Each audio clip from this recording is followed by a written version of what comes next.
여러분 안녕하세요. 호수파파입니다. 오늘은 상가 임대차에 대한 얘기인데요. 상가나 사무실 임차인이 일정 기간 동안 월세를 밀리면 임차인이 갖고 있던 여러 가지 권리가 사라지죠. 임대인은 몇 가지 방법을 통해서 임차인의 권리를 제재하거나 임차인의 요구에 협조를 안 할 수 있어요.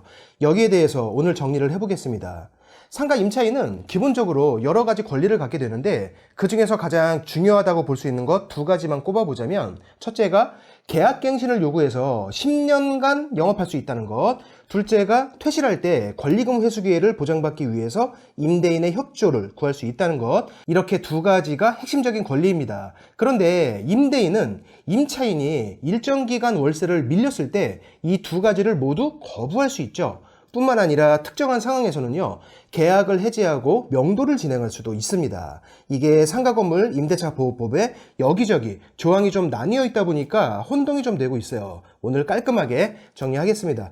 일단 상가건물 임대차 보호법을 잠깐 볼게요. 상가건물 임대차 보호법 제10조를 보시면 이런 문구가 있는데요. 임차인이 3기의 차임액에 해당하는 금액에 이르도록 차임을 연체한 사실이 있는 경우, 이런 문구가 있어요. 굉장히 중요한 내용입니다.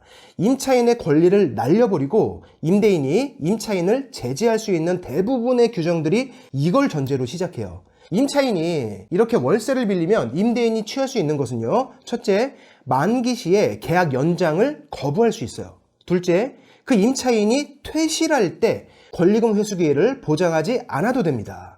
원래의 규정대로라면 임대인은 임차인이 구해오는 그 다음 임차인과 임대차 계약을 체결해야 하고요. 임차인이 다음 임차인에게 권리금 받는 것을 방해하거나 그걸 거부하면 안 돼요. 임차인이 구해온 다음 임차인과 계약을 체결하지 않는 방법으로 비협조적으로 나가는 것도 안 됩니다. 물론 임대인에게도 거부할 수 있는 아주 예외적인 상황이 있긴 한데 현실에서는 조금 어려워요. 임대인이 거부하면 손해배상의 의무가 생깁니다. 그런데 임차인이 이렇게 월세를 연체한 경우에는 그 권리도 사라져요. 임대인이 전혀 협조를 안 해도 되고요. 임차인이 데려온 그 사람과 계약을 안 해도 되죠. 셋째, 만기가 되지 않았더라도 계약을 해지하고 임차인을 명도할 수 있습니다. 그런데 이 세 번째 것은 상황에 따라서 약간 달라요. 잠시 후에 정리해 드릴게요. 왜냐하면 이게 더 중요하거든요. 3기의 차임액에 해당하는 금액, 이거를 명확히 알아야 하는데 월세 밀린 적이 3번 있으면 여기에 해당하느냐? 아닙니다. 이거는 예전에도 제가 정리를 한번 해드린 적이 있는데 중요한 개념이니까 간단하게 다시 보겠습니다. 예를 들어볼게요. 임차인이 1월에 월세를 밀렸어요. 그런데 2월에 2달치를 냅니다. 3월에 또 안 냈다가 4월에 2달치를 다시 내요. 그리고 5월 달에 또 연체를 해요. 자, 이 경우에는 어떨까요? 이 경우에는 상가건물 임대차 보호법 제10조에서 말하는 그 연체 상황이 지금 아닙니다. 3기의 차임에 해당하는 금액, 여기에 해당하지 않아요. 자, 잘 보세요. 임차인은 지금 1기의 차임에 해당하는 금액을 연체한 횟수가 3번이에요. 1월이건 3월이건 5월이건 어느 시점에서도 3기의 차임에 해당하는 금액만큼 연체한 적이 없습니다. 이해되시죠? 그러니까 월세가 100만 원이라고 치면 100만 원을 밀렸던 적이 3번 있으면 되는 것이 아니라 어느 시점에서 계산을 해보니까 지금 총 300만 원이 밀려 있어야 하는 겁니다. 하나만 더 볼게요. 1, 2월에 밀리고 3월에 3달치를 냅니다. 2기의 차임에 해당하는 금액만 밀렸다가 3월에 3달치를 한꺼번에 내면서 연체가 사라졌어요. 이게 계속 반복된다고 칠게요. 어느 시점에서도 3기의 차임에 해당하는 금액만큼 연체된 적이 없는 거예요. 어렵지 않죠? 이런 식으로 밀려야 해당이 되는 겁니다. 지금 자료를 보시면 월세가 100만 원이라고 했을 때 4월 달에 연체한 그 시점에서 총 300만 원이 연체된 것이죠. 4월분을 미납한 그날부터 3기의 차임에 해당하는 금액이 연체되기 시작한 거예요. 자, 이런 상황이 생기면 임차인에게는 어떤 페널티가 생기게 되느냐? 임대인이 임차인에게 어떤 페널티를 줄 수 있느냐? 첫 번째는 만기가 됐을 때 임대인은 임차인의 계약갱신 요구를 거절할 수 있습니다. 상가는 10년인데 이걸 무시하고 거절할 수 있어요. 만기 시점에서 3개월치가 밀려 있어야 하는 것은 아니고요. 과거에 3기의 차임에 해당하는 금액에 이르도록 과거에 밀린 적이 있었다면 지금은 임차인이 다 납부해서 다 해결이 됐다 하더라도 임대인은 만기 시점에 계약갱신을 거절할 수 있습니다.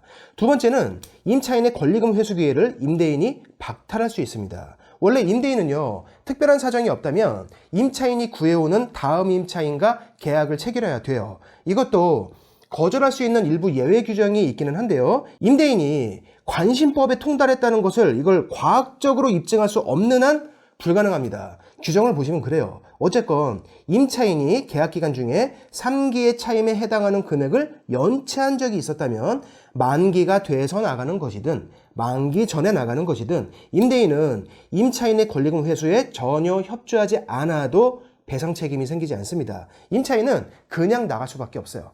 물론 이건 임대인의 선택사항이기 때문에 임대인이 협조를 해줄 수도 있습니다. 의무가 없어진다는 것 뿐이에요. 세 번째는 임대인은 계약을 해지하고 임차인을 명도할 수 있는데 제가 여기에 빨간색으로 즉시라고 적어놨죠. 이 부분을 제일 많이 혼동하세요. 사실 오늘 영상을 찍는 이유가 이 부분에 대한 질문이 많아서입니다.